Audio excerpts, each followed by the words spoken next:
Watch how I came inside my alien roommate from behind. Elias Mercer did not expect his life to change on a Tuesday. Tuesday was usually quiet. He woke up at the same time, drank the same recycled coffee, and looked out the same wide window of Habitat Ring 7. From there, Earth was only a distant blue curve, peaceful and silent. Elias liked that. Silence helped him think.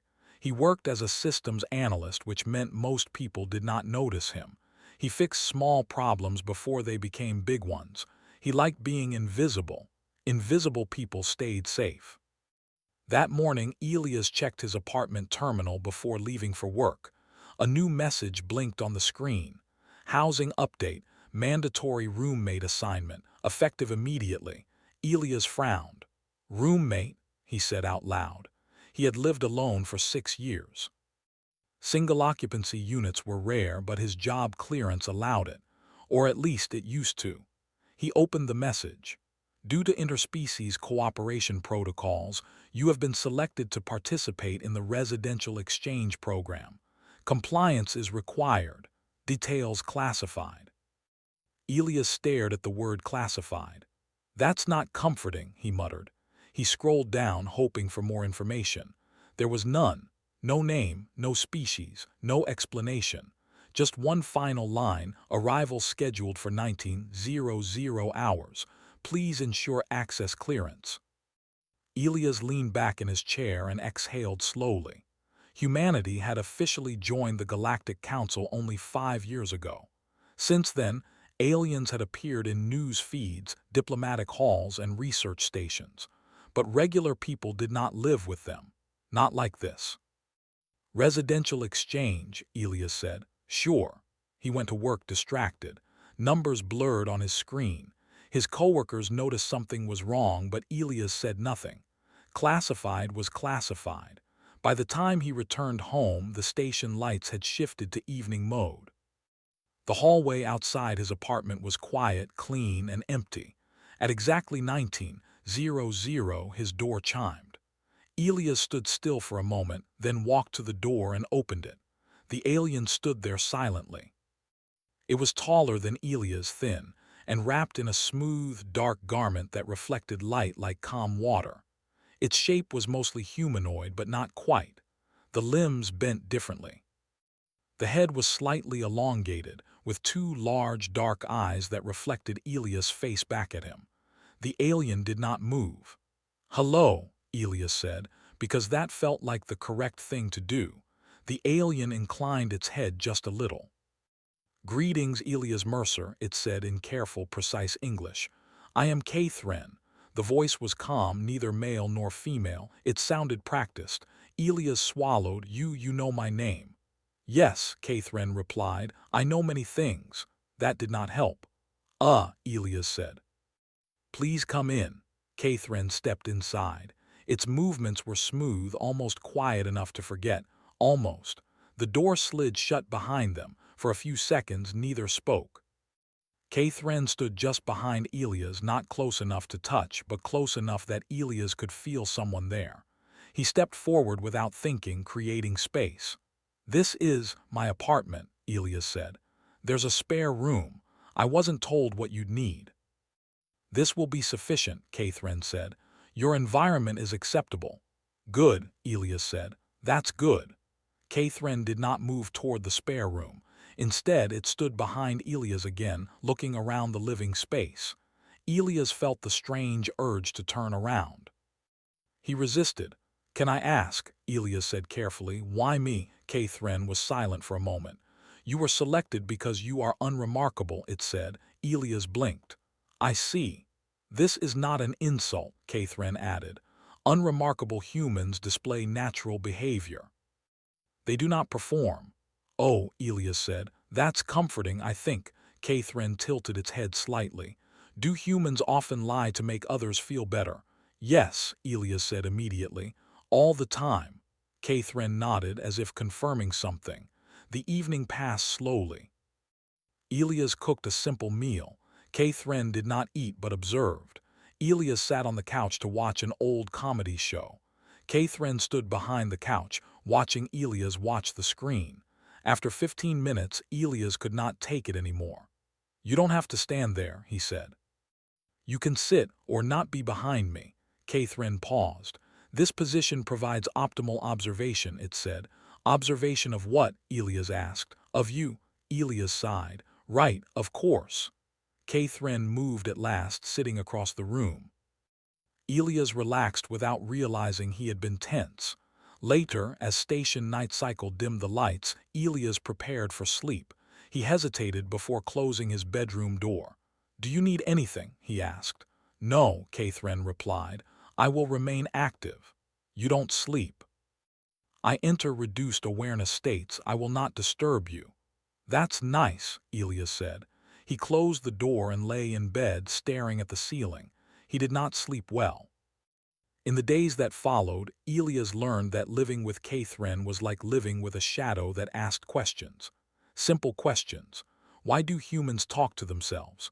Why do humans apologize to machines? Why do humans smile when they are unhappy? Catherine never judged. It only listened. It often stood behind Elias while he worked, cooked, or read. Sometimes it took notes on a thin, glowing surface Elias could not read. Elias tried to ignore it, tried to live normally. That, it seemed, was exactly what Catherine wanted. One evening after a long day, Elias dropped a glass. It shattered on the floor. He cursed softly, then laughed at himself. "Clumsy," he said. Catherine observed silently. "Why did you laugh?" it asked. "Because getting angry won't fix it," Elias said. "Laughing helps." Catherine recorded that. Another time, Elias stayed up late to help a coworker fix a problem that was not his responsibility. "Why did you assist?" Catherine asked. "Because they needed help," Elias said. "There was no benefit to you." "I know." Catherine was quiet for a long time after that. One night, Elias finally asked the question that had been building inside him. "Catherine," he said, "are you evaluating me?" "Yes," Catherine replied. "For what?" There was a pause, longer than usual. "For understanding," Catherine said at last. Elias nodded slowly. "Whose understanding?" Catherine looked at him, eyes reflecting the soft light of the apartment. "Humanity's," it said. Elias felt a chill run through him, though the room temperature had not changed. From that night on, Elias understood something important. He was not just living with an alien. He was being seen, not in public speeches, not in history books, but in quiet moments, mistakes, kindness, and tired honesty. And somewhere, far away, someone was watching from behind the curtain. Elias Mercer slowly learned that being watched did not always feel dangerous. At first, every movement felt strange. When he brushed his teeth, he wondered if Catherine was listening. When he cooked food, he wondered what was being recorded. Even when he sat alone and thought, he felt the silent presence behind him, like a shadow that did not move with the light. But days passed, and nothing bad happened. Catherine never touched anything without asking. It never entered Elias' room. It never raised its voice. It only observed, asked questions, and listened carefully to the answers. That made it harder to stay afraid. One morning, Elias woke up late. He rushed through his routine, spilling coffee on the counter and nearly missing his transport. As he grabbed his jacket, Catherine stood near the door watching. "You are stressed," Catherine said.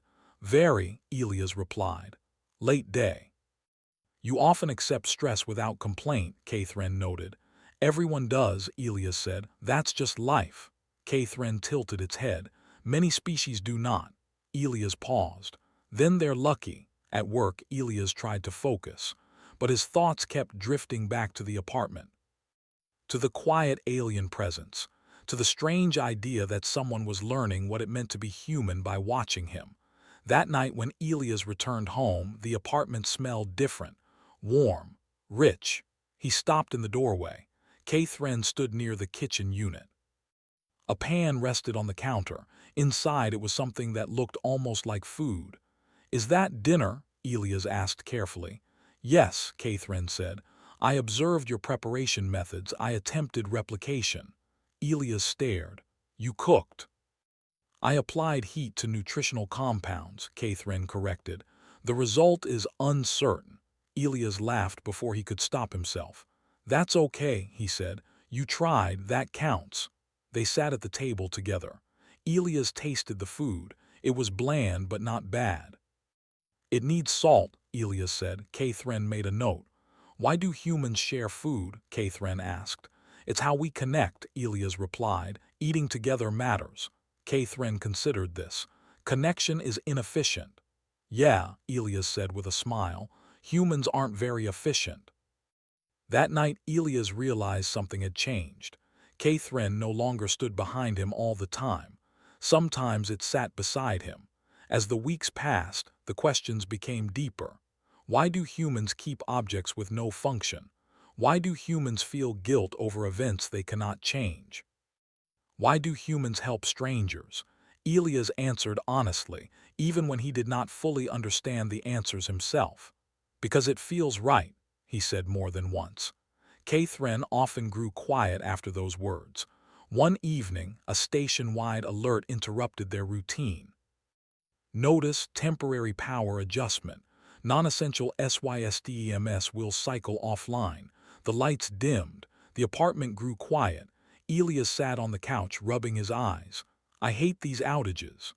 Uncertainty causes discomfort, Catherine said. Yep, Elias replied. Welcome to the human experience. The silence stretched. Then Catherine spoke again.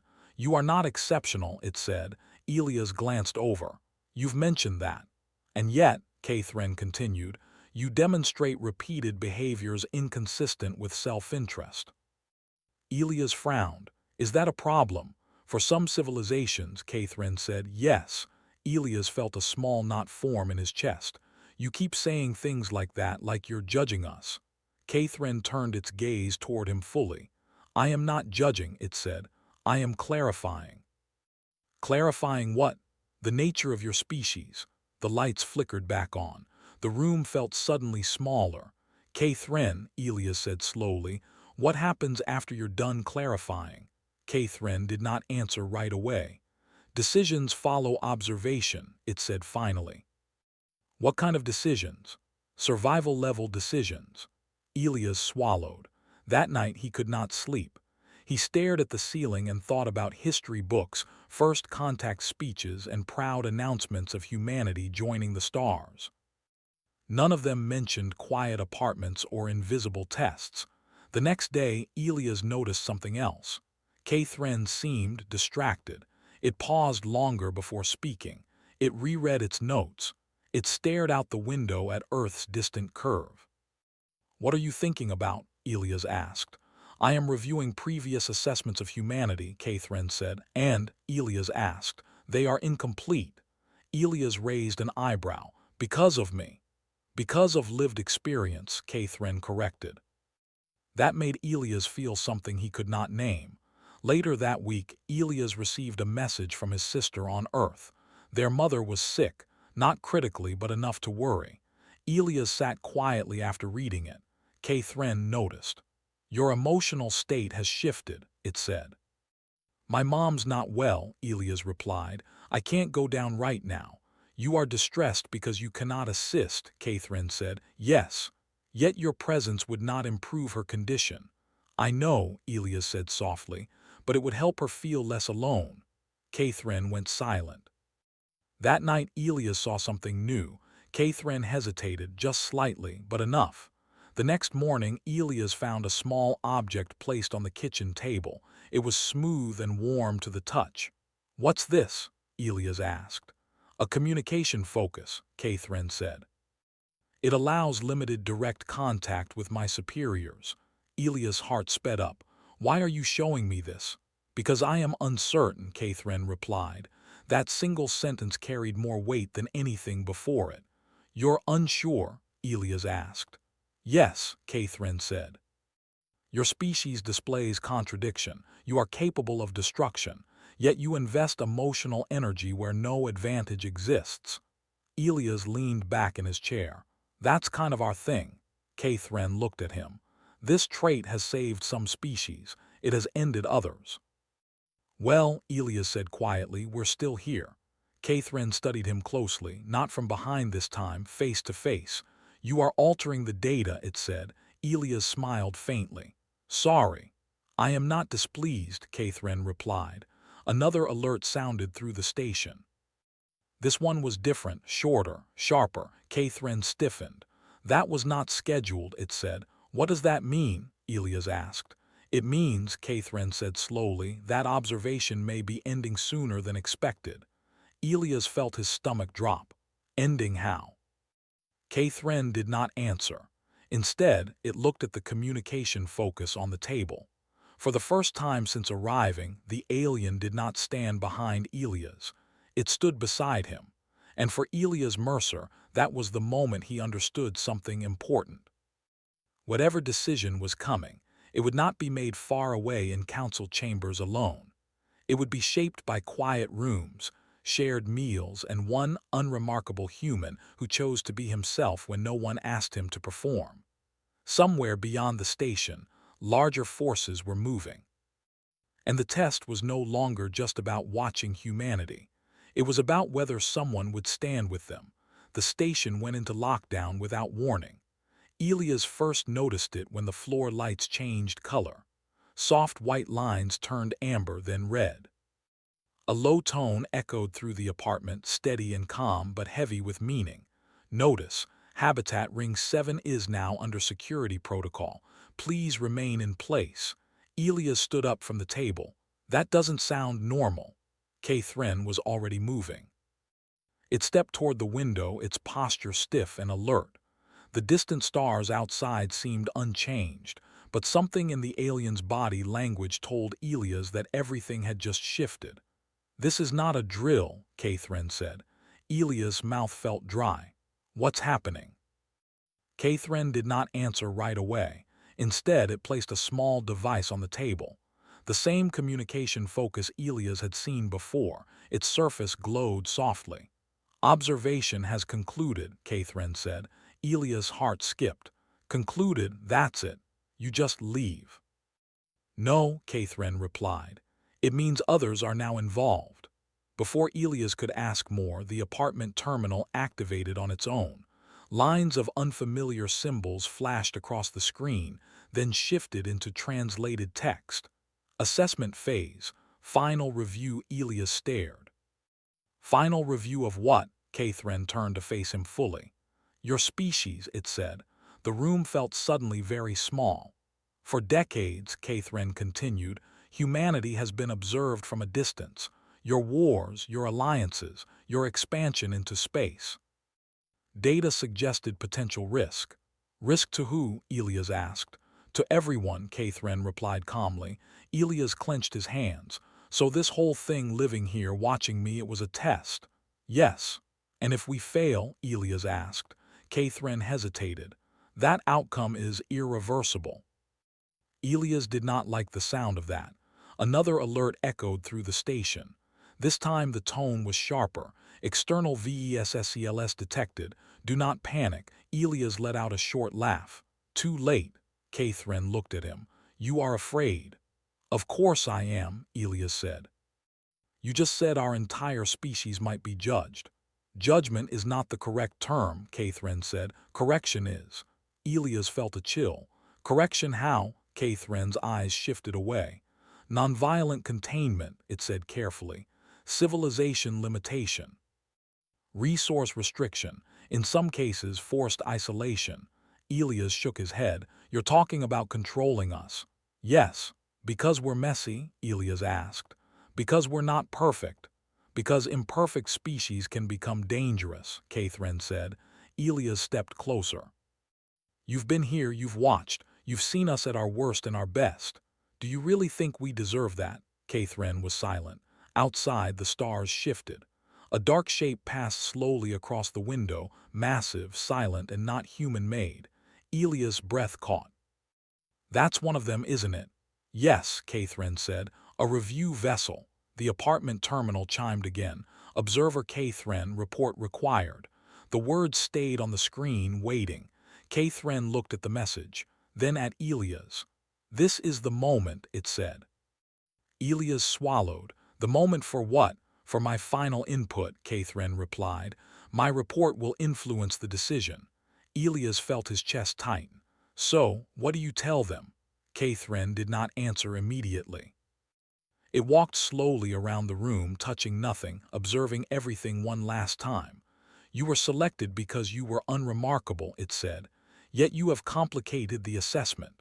Elias gave a weak smile. Sorry about that. That phrase, Catherine said.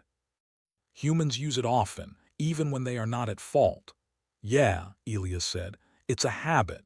Catherine stopped in front of him. You care for your family even when you cannot assist, it said. You help others without reward.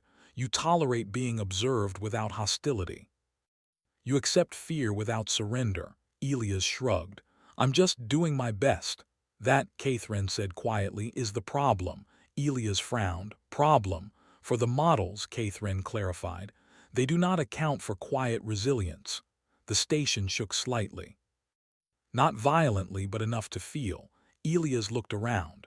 Is that bad? No, Catherine said. It is a sign of arrival. The terminal screen shifted again. A new line appeared. Observer response window. Open. Catherine stepped toward the device on the table. Its surface brightened.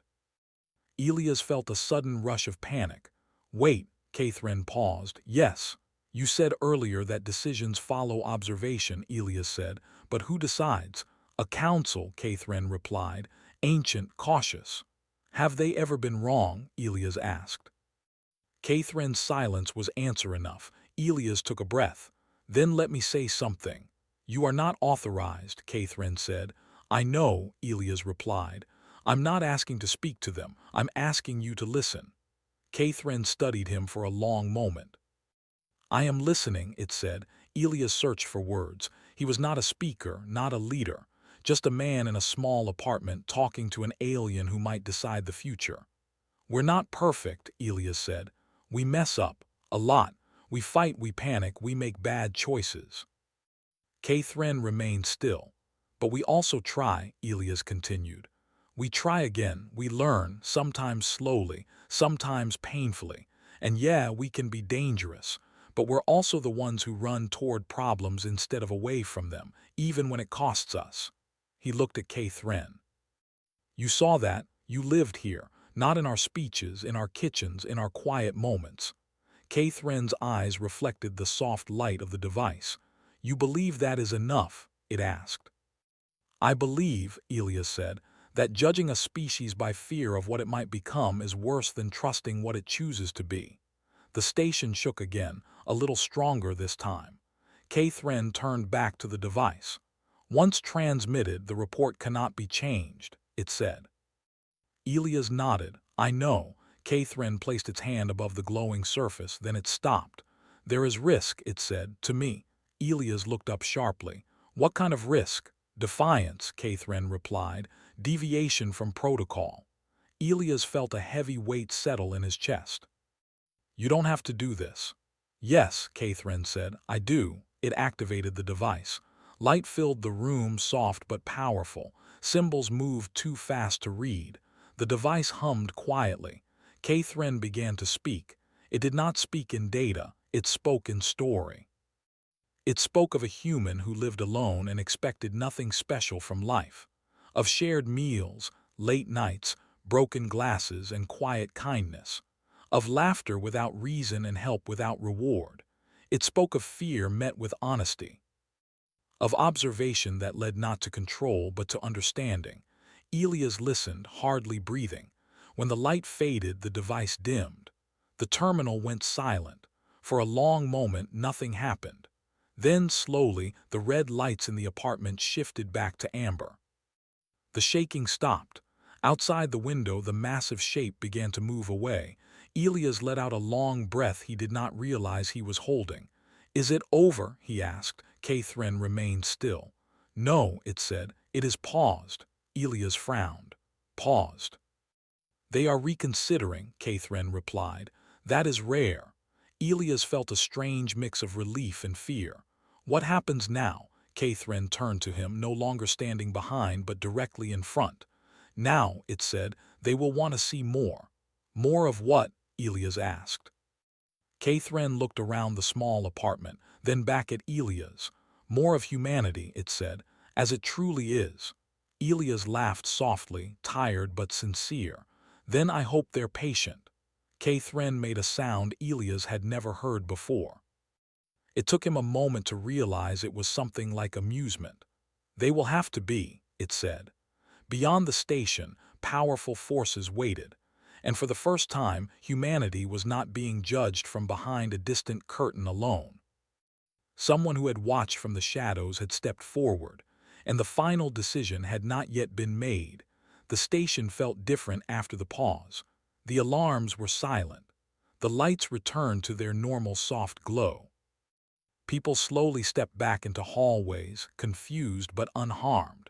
Official messages spoke of routine security events and temporary sensor errors. No one mentioned alien review vessels. Elias noticed the change most clearly in Catherine.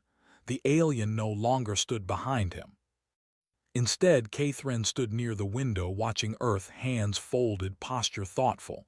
There was a stillness to it that Elias had not seen before. Not observation, reflection. They're still watching, aren't they? Elias asked quietly. Yes, Catherine replied. But not in the same way. Elias leaned against the counter. Is that good or bad? Catherine considered the question carefully. It is unfamiliar, it said. That answer made Elias smile.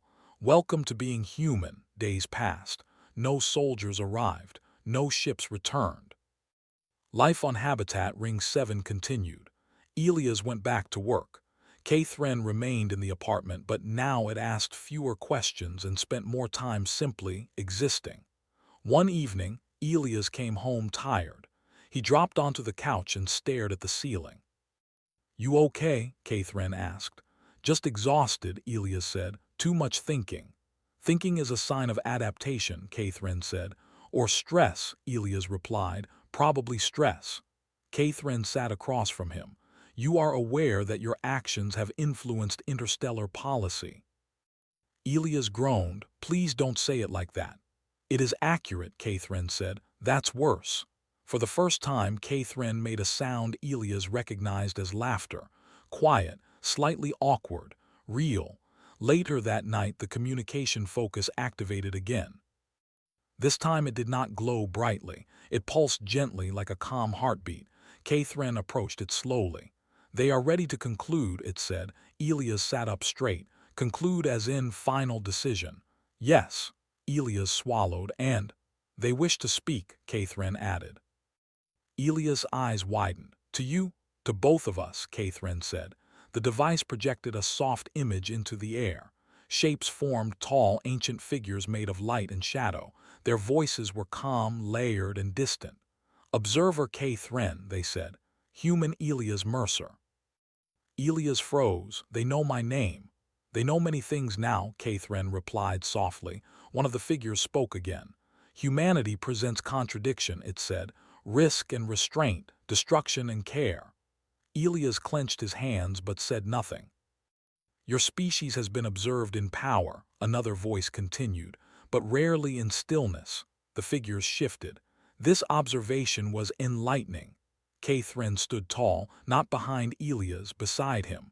What is your judgment? Catherine asked. There was a pause, a long one. Elias felt the weight of it press against his chest. Then the lead figure spoke. Humanity will not be contained. Elias' breath caught. Nor will it be controlled. Catherine's posture stiffened. Instead, the figure continued. Elias let out a shaky breath. Your species will be permitted independent growth, the voice said, with observation, not interference. Elias felt his eyes burn. He blinked hard. Thank you, he said, voice unsteady. I thank you. The figures turned their attention to Catherine. Observer, they said, you deviated. Yes, Catherine replied calmly. You acted without certainty. Yes. Another pause. You acted with understanding, the figures said.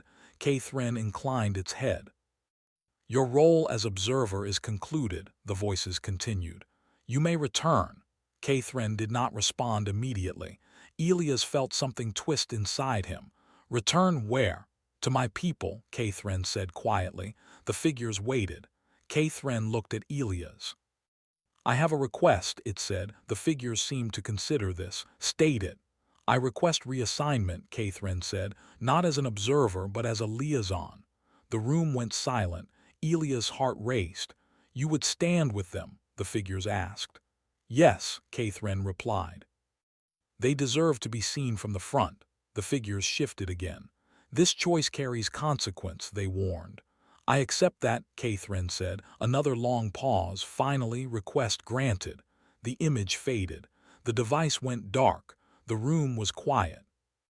Elias stared at Catherine. You stayed. Yes, Catherine said. Elias laughed, rubbing his face. I can't believe this.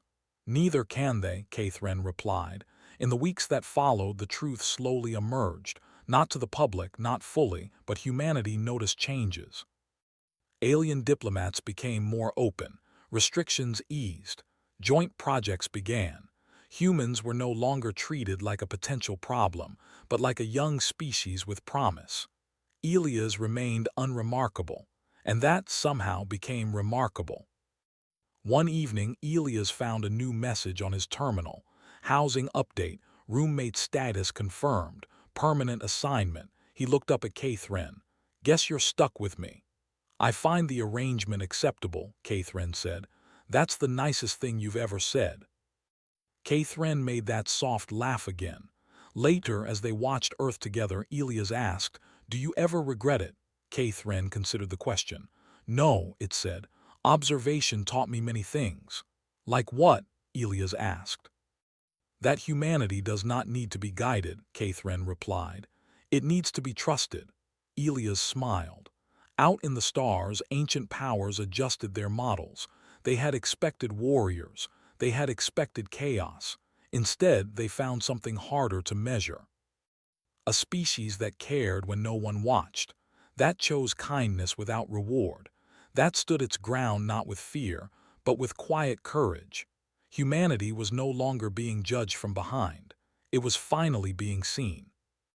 And for the first time in the long history of the galaxy, the Watchers had learned something new. Sometimes, the strongest force in the universe